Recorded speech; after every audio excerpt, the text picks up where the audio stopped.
Sunday, the Lord's Day, the first day of the week, officially. It's not Monday, it's actually Sunday, but, whatever. But nevertheless, I just been doing a lot of research, just been looking around, not making too many comments, and if I have made a comment, it's not that I'm trolling or anything.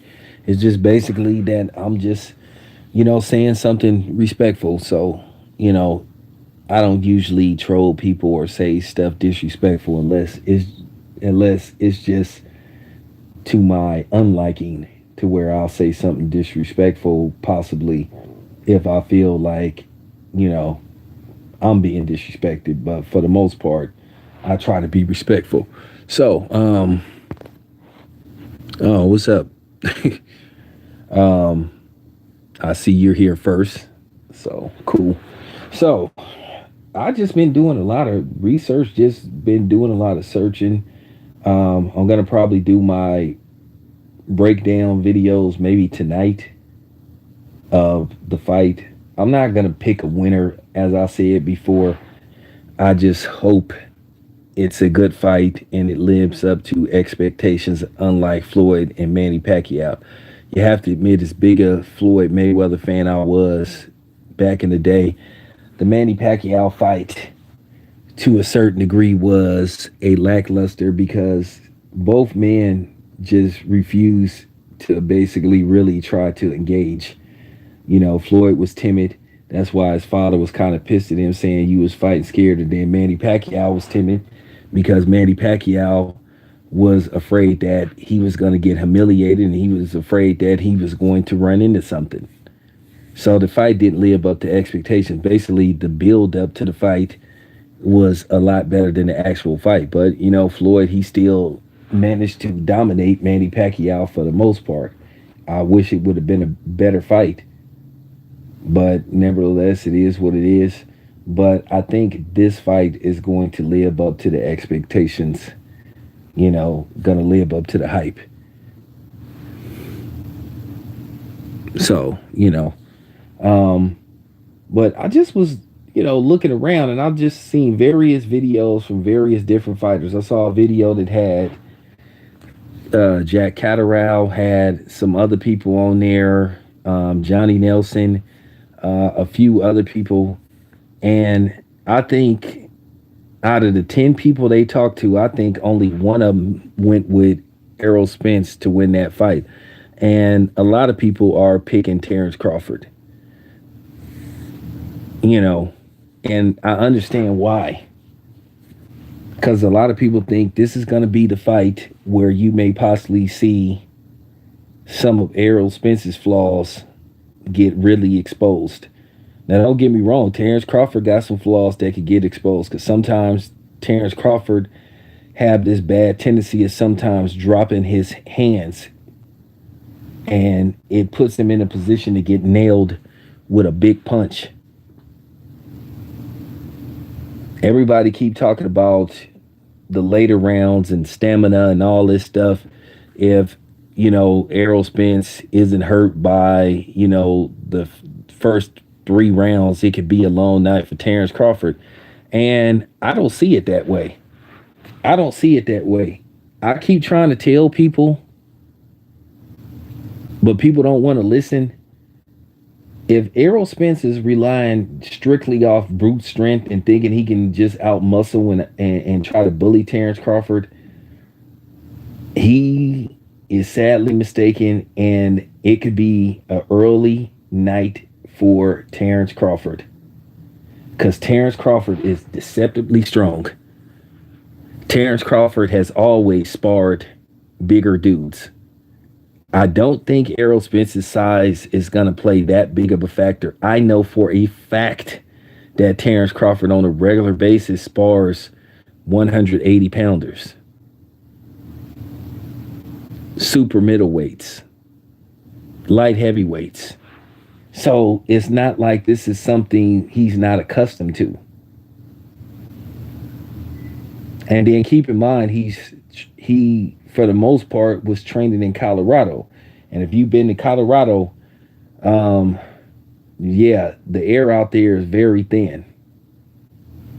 And then he was training somewhere up in some mountains somewhere in Colorado Springs, if I'm not mistaken. So I don't think that's gonna be that big of a factor. Everybody keep talking about how big Errol Spence is, and that may be Terrence Crawford's downfall. Like I said before, Terrence Crawford picked up a 300-pound man and dropped him. So I think if Errol Spence thinks that he's gonna just bully him and just impose his will and corner him and cut off the ring, I don't see that happening. I don't think that's gonna guarantee a win for Errol Spence unless Terrence Crawford is just not equipped and he just doesn't make any adjustments. So, I'll talk about that when I break down the fight. But I think if Errol Spence is just strictly relying on that, then that might come back to hunt him, or it might hurt him. I don't think stamina is who I don't think stamina is going to be an issue with Terrence Crawford. Even if you saw Terrence Crawford working out, Terrence Crawford, I don't even think once went for water. I don't think he once asked for water. His body is, his body has transitioned into a full-fledged welterweight. Terrence Crawford has been a full-fledged welterweight. He's grew into the frame. Terrence Crawford is a full-fledged welterweight. All this stuff about size, I'm not going to, if Errol Spence happens to win, I'm not going to sit up there and say Errol Spence was too big, because at the end of the day, Terrence Crawford signed a contract. As long as Arrow Spence makes weight, comes in at 147, he did his job. So all this stuff about that Terrence Crawford has to hurt him early, I don't know about that, because one thing about Terrence Crawford, he just one of them type of dudes. He can, he could just turn it up at the drop of a dime. And his ring IQ, he makes mistakes, but then he eventually figures it out. So my thing is, I really don't think stamina and work rate, according to the Arrow Spence fans, is gonna be the key factor, because Terrence Crawford can land something big at any given time. Don't you remember in the Sean Porter fight when they said that, you behind, and Terrence Crawford looked at them like, what? And next thing you know, Terrence Crawford turned it up a notch, dropped Sean Porter, which led to the beginning of the end. And so, and I just been looking at past fights, and it always come down to excuses about Terrence Crawford, who he fought, who he didn't fight. You keep talking about he struggled against Jose Benavidez. Well, Errol Spence struggled against Sean Porter throughout the fight. If Sean Porter doesn't get dropped, he probably wins that fight. That, or he gets a draw. Everybody keep talking about the timing and when they fought. At the end of the day, Sean Porter was a very game fighter when he fought Terrence Crawford. And people keep talking about defense and efficiency. Actually, Terrence Crawford was more defensively sound in the fight versus Sean Porter than Errol Spence was. But people don't want to have that conversation. They keep talking about the Gamboa fight. Keep in mind, once again, I say this once again, Terrence Crawford took that shot, shook it off, and he ended up knocking Gamboa out, and Gamboa was undefeated at the time. I wish people would stop playing these games about, well, he got hurt. Well, Errol Spence was badly hurt versus Ugas. He was badly hurt. So, To make it look like to make it look like Errol Spence hasn't been hurt. Errol Spence was rocked and hurt several times in that fight versus Sean Porter. Now, at the end of the day, his fanboys don't want to talk about that because they want to make it look like he this indestructible force like Triple G, but he isn't. But like I said before, I think a lot of people um who are going with Terrence Crawford, they see something that a lot of people see as far as actual boxers and trainers. They always say they see something special in Terrence Crawford. And it's funny when they say, well, who do you give the edge to? And then when it's all said and done, when you force them to make a decision, they say they going with Terrence Crawford. So you have to think about that. Now, I know the Arrow Spence Bud Boys going to get mad, but I already told you, punks, you can't bully me on my channel. Well, I don't think this is what I keep trying to tell people. Everybody keep talking about this mythical stamina thing. Like, when have you ever seen Terrence Crawford have a fight where he just gassed out?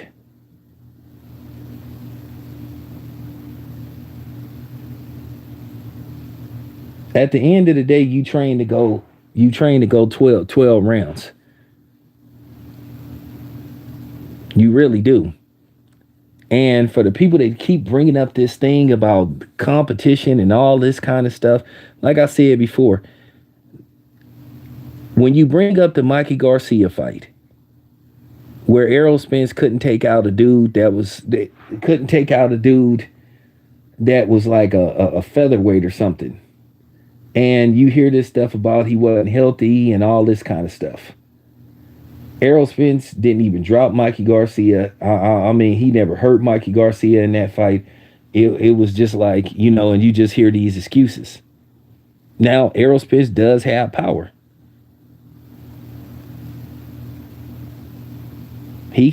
But all this stuff, I was just laughing because a lot of these dudes seem kind of pathetic where they was putting up videos talking about, look what Errol Spence did to the heavy bag and all this kind of stuff. And if you look at Bud, even when he was training and doing his media day workout, Bud wasn't hitting those pads like full thrust, where Errol Spence was putting all his power into that workout.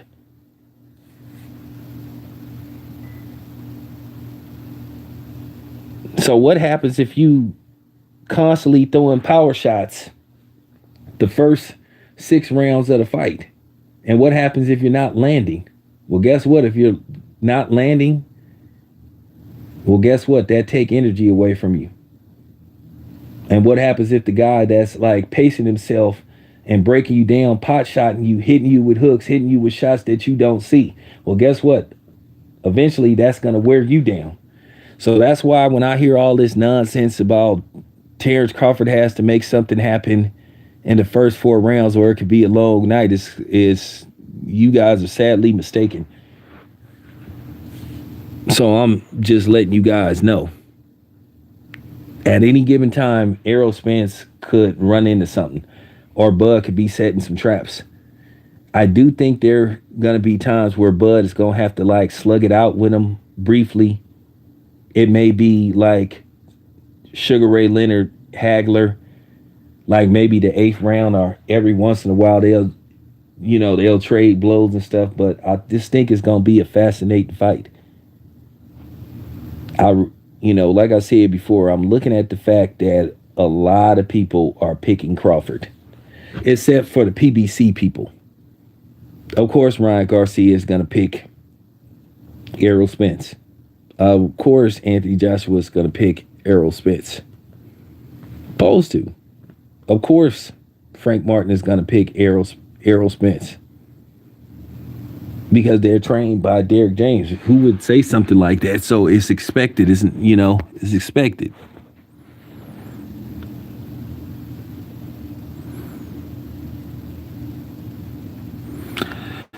Well, here's the thing. Here's the thing.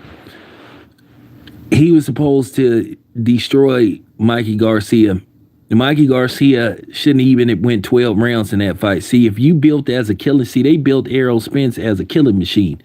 And Arrow Spence hasn't had an actual knockout. And, the Ugas fight, he didn't even drop Ugas. So that's the thing. Who said Arrow Spence couldn't box? He can box. That's what he is. He's a boxer.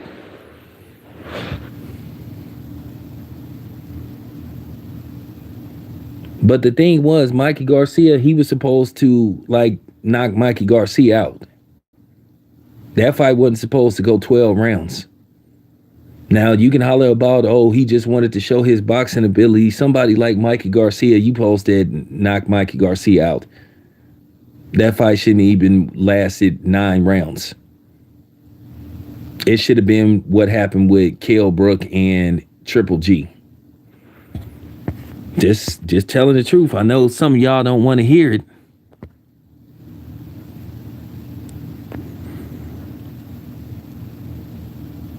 Yeah, sorry.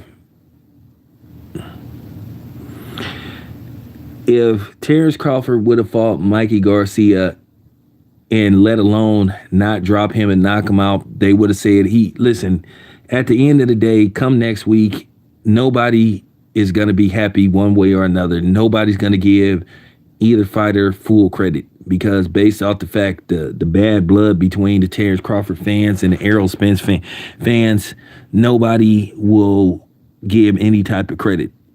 If Errol Spence loses, people will make excuses.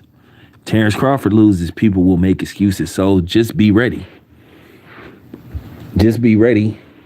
Because at the end of the day, unless it's a draw, we're going to be discussing on what Errol Spence should have did to give himself a better chance to win the fight or what Terrence Crawford should have did to give himself a chance to win the fight.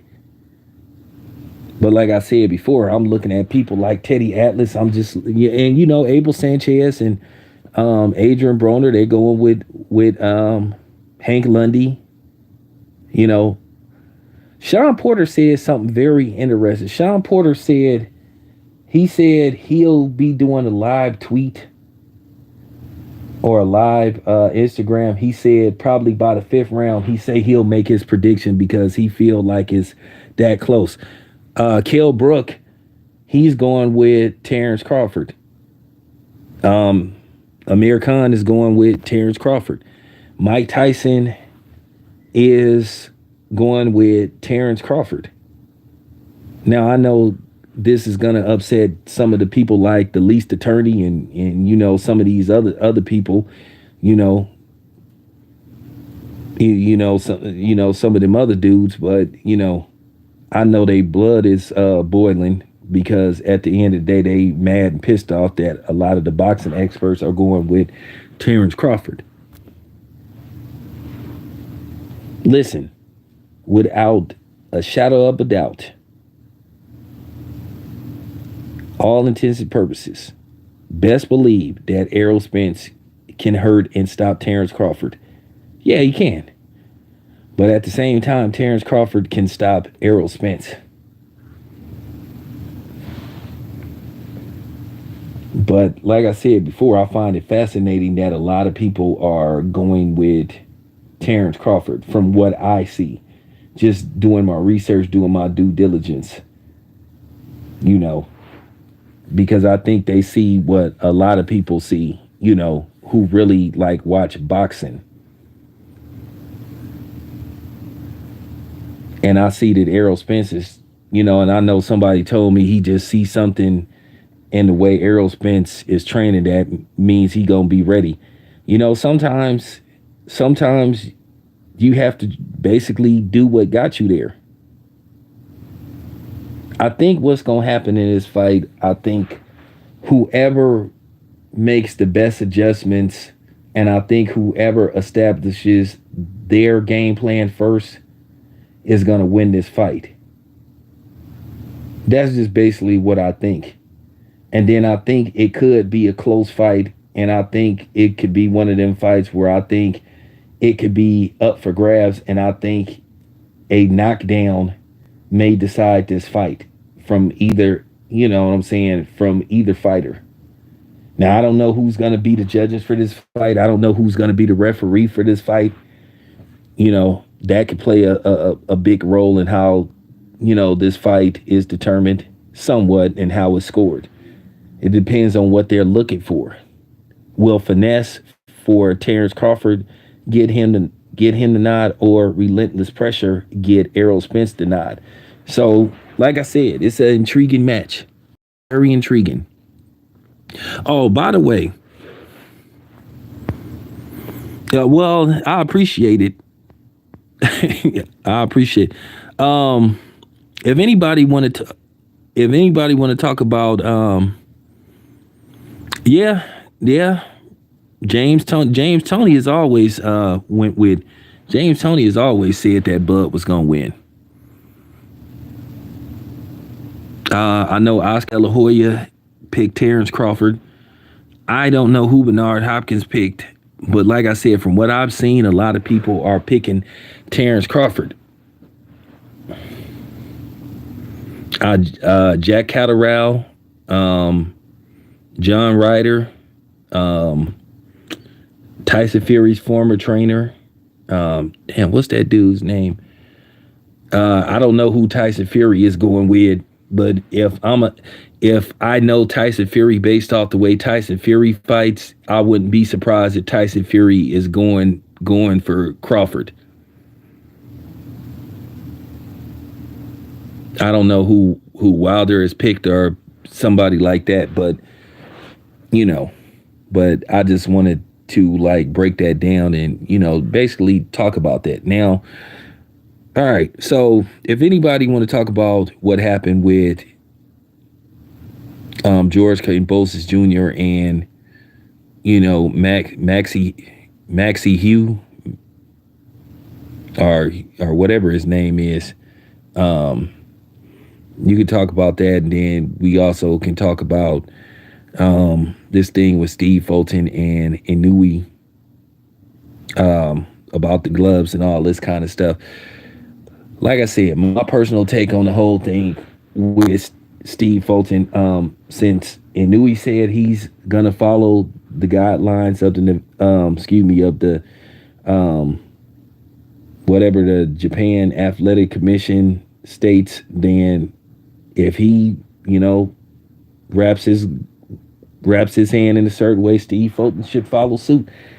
But what I don't appreciate is these attacks. And I seen, some of these so-called anti pro black channels that happen to be black are sitting up here attacking Steve Fulton and attacking his team. At the end of the day, we ain't in the ring taking punches. We're not in there taking punches. We just sitting up there watching guys take punches and throw punches.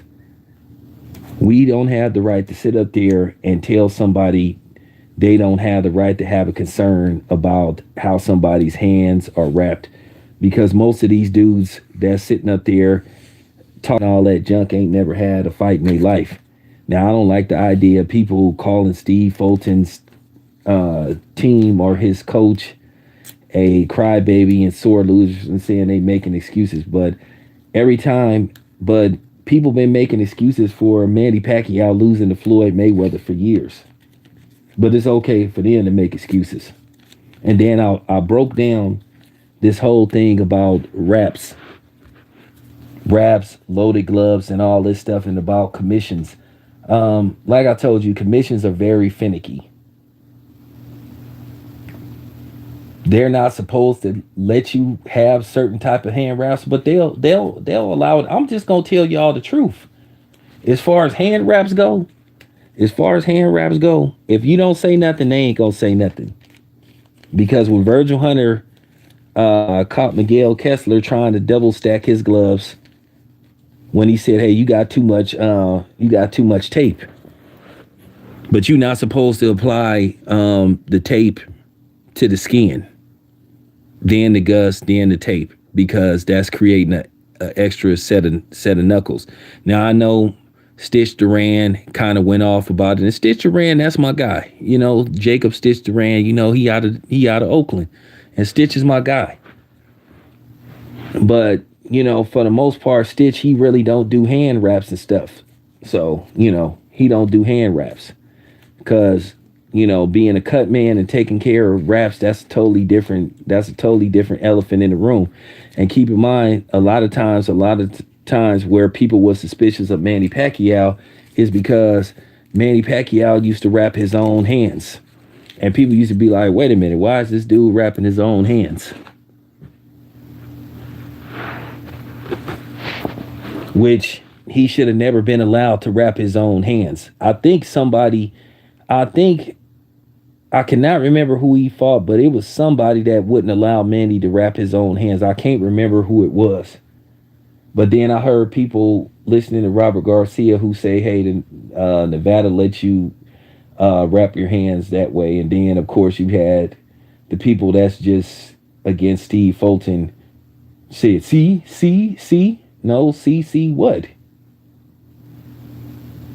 Wasn't Margarito suspended for having tampered hand wraps, having that stuff in his, that plastic stuff in his gloves? Don't you remember what happened with Panama Lewis and Resto? So obviously it's some kind of issue, but at the end of the day, the reason why people are attacking Steve Fulton and stuff, and particularly, the non-blacks, because they want Steve Fulton to lose. That's all it come down to. And it was an excellent video by Goodfellas Sports TV where he said, why should we call ourselves Americans when people that's from America root against us?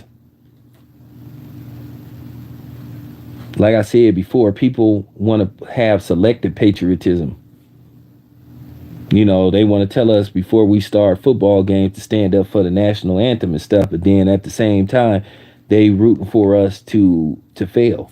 Like I said, why don't you want to root for Steve Fulton versus any Newt if you so patriotic? Steve Fulton isn't a boring fighter. The dude can box. But you've seen this all the time. When Floyd Mayweather fought Ricky Hatton, most people was rooting for Ricky Hatton. And don't give me that stuff.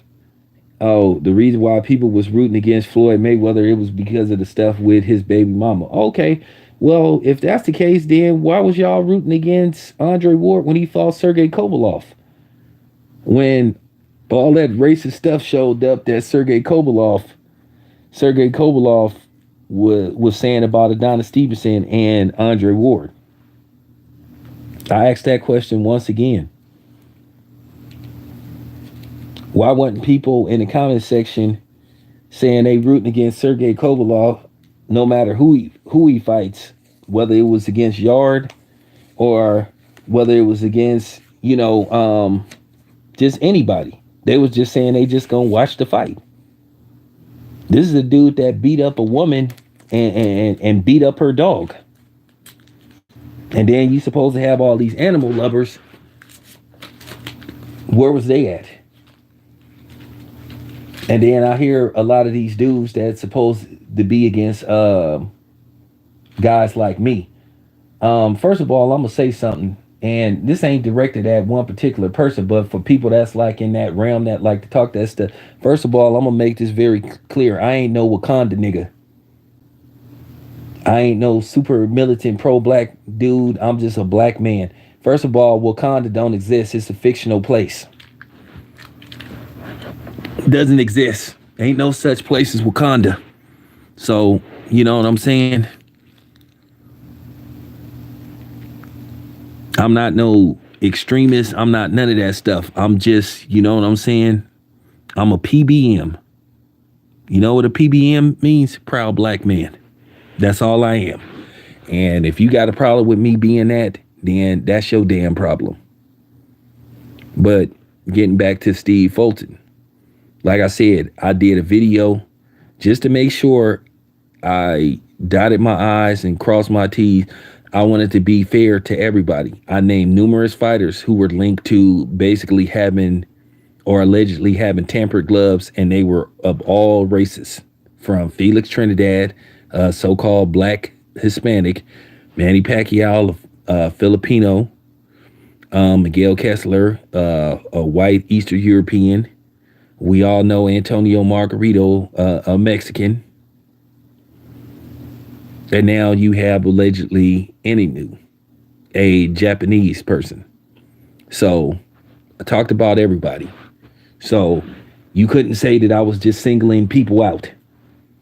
My thing is, if you like going into the ring and attempting to cheat, I don't care what color you is. You shouldn't be fighting. And if you caught, your ass should be in jail and you should never be allowed to fight again. And that's real talk. And you should have to pay, whoever the victim is, your purse. They should automatically get your purse. And that's just real talk. If a black dude get caught cheating with stacked gloves, loaded gloves against a white fighter, I'll say the same have to happen to him. That's just real talk. If you breaking the rules, you breaking the rules, and you got to pay. So there you have it. Now let me. All right. So everybody seemed to be talking about this George Kambosos fight. The funny thing is, I don't see as much outrage. You really only seeing, well, people that look like me talking about the fight. Now, keep in mind, these were the same people. A lot of these people were the same people that were just pissed and said the commission needs to get involved and they need to be in an investigation. When Devin Haney defeated Lomachenko in a fight that he clearly won. Devin Haney clearly won that fight versus Lomachenko. But where's all that? Oh, I can't. Boxing is crooked. Where's all the calls for investigation? Oh, I know, because it doesn't fit a lot of you guys' narratives. Doesn't fit you guys' narratives, about what happened with George Kambosos. Because, well, it involved basically two white fighters. So, no harm, no foul. But everybody was calling for action and investigation, and which there was no investigation, because everybody finally admitted, mostly everybody that saw that fight and reviewed the fight with Devin Haney and Lomachenko, people just said, you know what, Tam, I got to keep it a buck. Lomachenko lost and Devin won.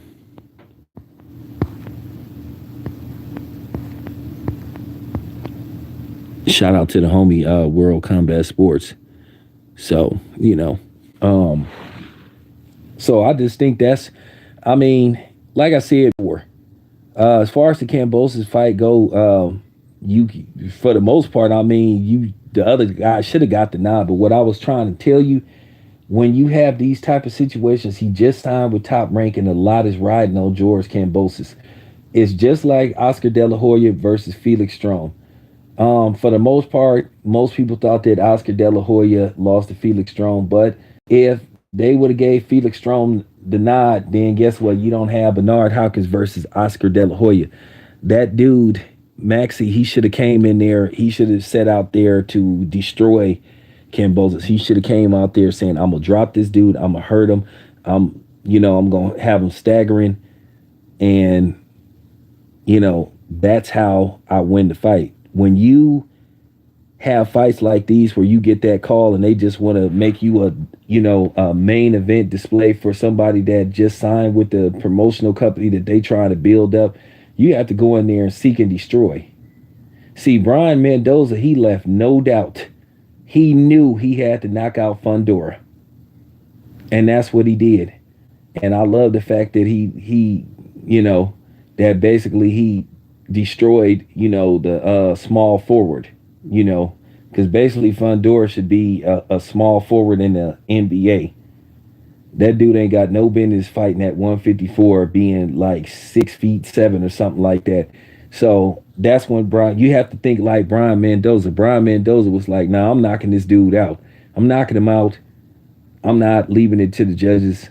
You're not finna put me in a position to where I lose on the scorecards and I may have done enough to win. And he was just like, nah, I'm going in there. I'm going to spoil the party. And Brian Mendoza, he messed up a lot of things, man. Because keep in mind, they was talking about possibly matching Fundora up with Arrow Spence. So, Brian Mendoza played spoiler.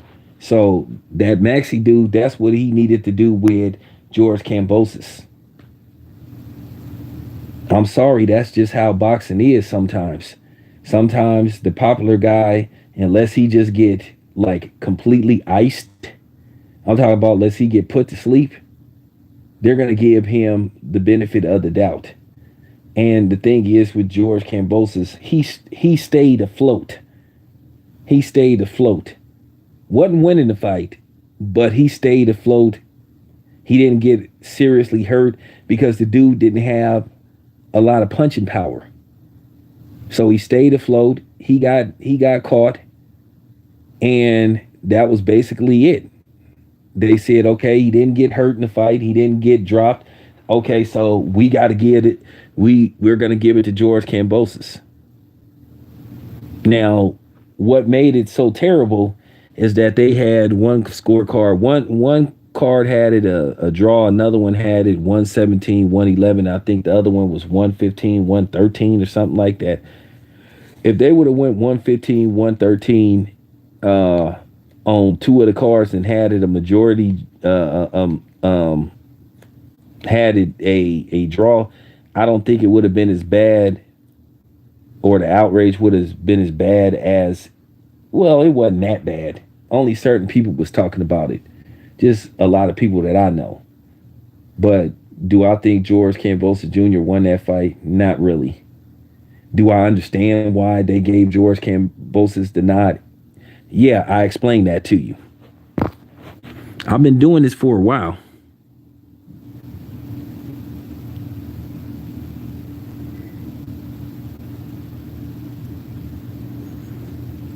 So I've been doing this for a while, so it didn't surprise me. You know, just like when Sandor Martin fought Teofimo Lopez, a lot of people thought he did enough to get the nod. I knew unless Sandor Martin like flat out knocked Teofimo out, he wasn't gonna get the nod, even though he had a very good showing of himself. And from what I hear, a lot of people are hesitant to get in the ring with Sandor Martin. He could be the odd man out, and he could be the odd man out, and that's unfortunate for him. But I do think he should get. I do think he should have a chance to fight for a belt because he's good enough. Keep in mind, he retired Mikey Garcia, who I heard Mikey Garcia is a cop now. I heard when Mikey Garcia was like, I heard when Mikey Garcia was out, when he was having the issues with Top Rank, I heard he went to the police academy. So Mikey Garcia, I heard he like a sheriff or something. So, I heard he got a badge now.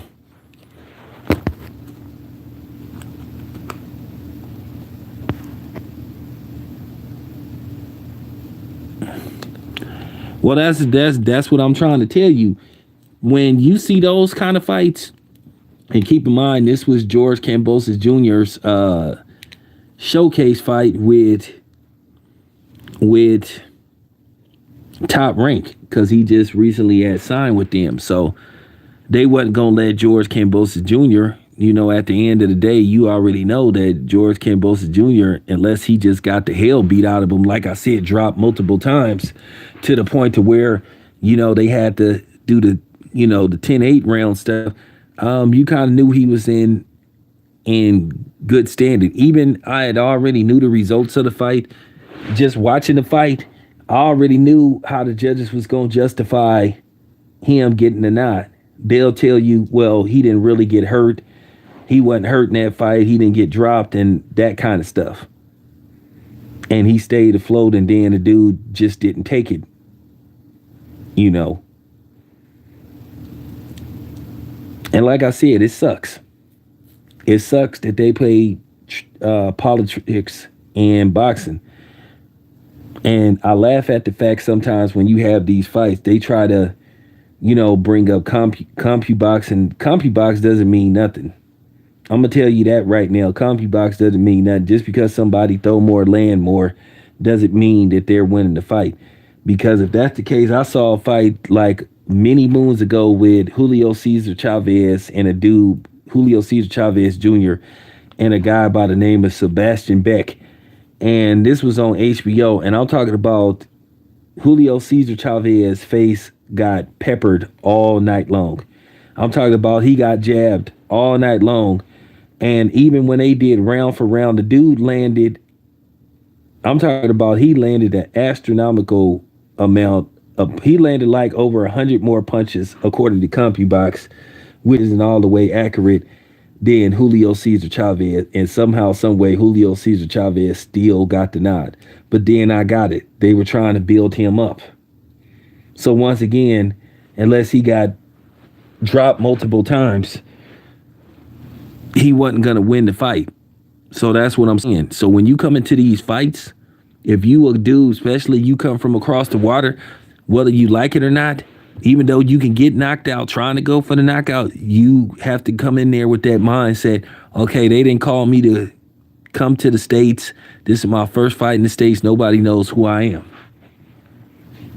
I got to go in there and I got to stop this dude. Now, if you content with not getting knocked out and you get a good payday, then so be it.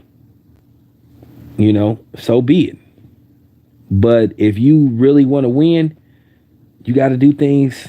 You got to do things different.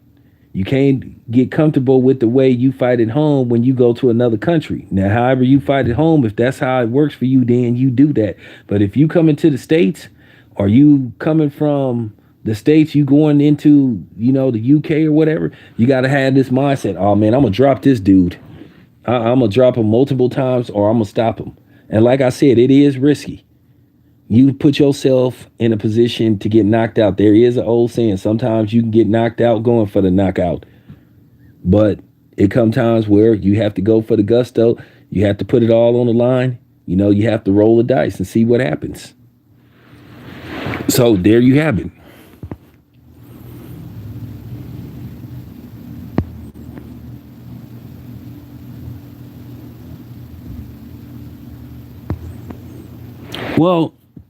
Well, that's what I mean. Sometimes boxing, whether we like it or not, boxing is a popularity contest. Ask Canelo. Ask Canelo. Everybody sitting up here talking about Steve Fulton and his demands, and you know, and keep in mind, Canelo has been linked to possible glove stacking. Not to mention the stuff with the clenbuterol. So, like I said, it's a lot of fuzzy stuff surrounding Canelo Alvarez. But for people to be sitting up here, you know, the way that they're attacking Steve Fulton, yeah, I'm going to speak on that. Because, like I said before, Canelo can pretty much make up his own weight class and nobody says nothing. And I get tired of hearing about, oh, well, you know, he's the cash cow, so they say. But I did find it interesting that Robert Garcia admitted that he likes to stack gloves with some of his fighters. But then again, they tried to fight Floyd Mayweather many moons ago with gloves that didn't have no padding around the thumb. And basically, Maidana was probably, you know, contemplating like, okay, I'm going to just try to thumb Floyd in the eye. Now, that's kind of funny. You know, somebody brought up Muhammad Ali. Muhammad Ali used to be accused of trying to thumb people. You know, thumbing people is like when you know, when you clenching somebody, you know, you take the thumb of your glove and then you like press it against the dude's eye and try to like, you know, basically, you know, swell up his eye or close his eye. And, you know, Muhammad Ali was accused of doing that, or should I say he was known for doing that. So, you know.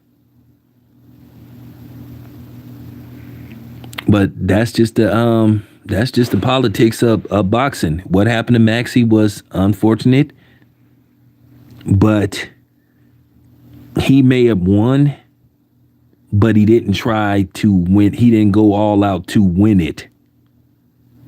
So there you have. That's sort of like that's sort of like a contrary to Apollo Creed from Rocky II. Basically, when he was saying, "Hey, I won, He said, yeah, I won, but I just didn't beat him. So, shout out to Apollo Creed. Anyway, this your boy Town. I'm out.